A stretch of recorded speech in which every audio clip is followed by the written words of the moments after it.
O recorte, especialmente em torno dos grupos de intervenção urbana, né, do qual o 393 é um dos grupos que vem sendo continuamente requisitado para participar hoje de várias exposições ao redor do mundo, uma vez que o tema da arte política se tornou muito saliente também, né, nesses anos 20, agora do século XXI. A questão da arte e da política é algo que tem motivado não só as novas gerações, né? Eu, como professor da universidade, eu vejo assim como que o tema da arte política é muito motivador para os nossos alunos, mas a gente vê também, né, como que essa ideia de uma arte que discute as questões que estão pautadas na contemporaneidade, como isso está muito forte e, de uma certa forma, se realinha novamente com o trabalho que a gente começou lá no final dos anos 70. O ensacamento foi a primeira intervenção do 393, que foi feita, ela foi concebida, na verdade, bem naquele momento da chamada transição política no Brasil, né? Porque a gente, como estudantes de arte, eu, o Rafael França, o Dinilson Júnior, nós éramos estudantes de arte, né? O Dinilson tinha acabado de abandonar o curso na FAAP, e eu e o Rafael éramos estudantes de artes plásticas na USP. E é incrível, né? Como coisas que a gente faz quando é jovem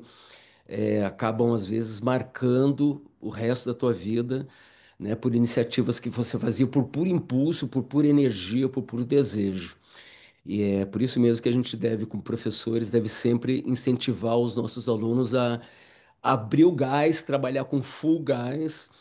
nesse momento, né, porque talvez aí sejam plantadas sementes que acabam frutificando mesmo ao longo do tempo. Como jovens estudantes de arte, a gente estava muito interessados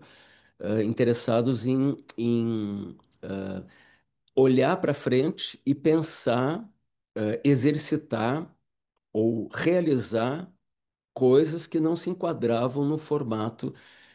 das linguagens tradicionais. Então, quando a gente decide fazer o ensacamento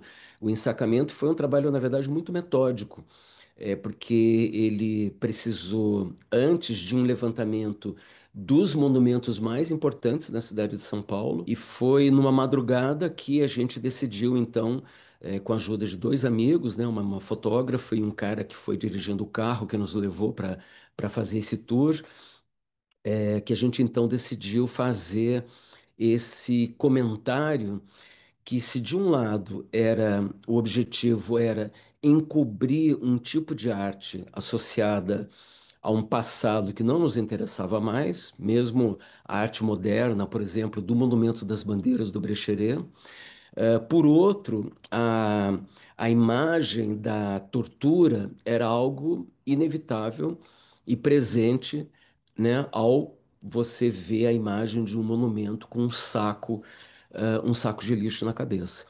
Então, claro que a gente estava ali num trânsito, né, entre as duas coisas, entre um ataque, entre uma crítica a uma arte do passado, mas ao mesmo tempo era inevitável se vincular às imagens todas que a gente sabia e que não circulavam como as imagens circulam hoje, ah, sobre o que era feito nos porões da ditadura. E a gente só consegue, às vezes, entender alguns trabalhos com o passar do tempo. Porque veja só, isso foi em 1979, que é o mesmo ano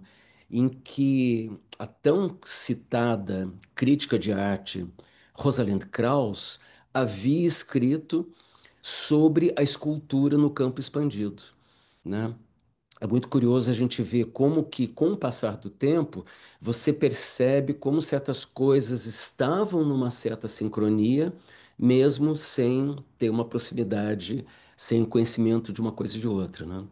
Então, a ideia do campo expandido da escultura inclui o gesto, inclui uma ação performativa, inclui, como especialmente no nosso caso, a divulgação, a expansão do trabalho por meio da imprensa. Então, sobre isso eu queria falar um pouco, porque apesar das intervenções terem sido feitas fisicamente no espaço da cidade, era algo